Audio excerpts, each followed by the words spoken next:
eenyu maqaan keessan eenyu? Mubaarik eenyuti? Mubaarik eenyuti? Maqaan keessan Mubaarik eenyuti? Mubaarik Mahammad. Atumaa tolfate harka keetiin? Benziilaan hojjetti moo maaliin hojjetti? Elektirikaan hojjetti?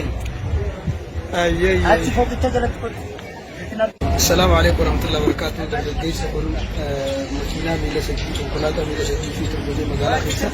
بكر إمبار بازون ده في تربية سيدا ولي بقولي ده بوما سجى تربية. أكيسنا غرتان كنا تي مجالا بكلي دوسري جامعة سجى جاجرا.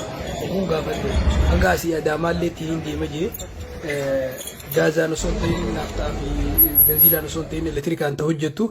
namni keenyadaan sammuus ni qabaa waa hojjechuus ni danda'a yoo haalli mijjateef yoo meeshaatti hojjetu arkate yoo waan gurguddoo hojjete jechuun waan nama abdachiisaati namni sibiila fi waliin bayyadee mootora fi tolfatee makiinaa miila sadii tolfatee osoo nam tokkollee irra laallatin oofuu jechuun baay'ee waan jabaadha dargaggeessa kana galatoomuu jennaani nama biraatiif illee fakkii gurguddaa taajeetii yaada.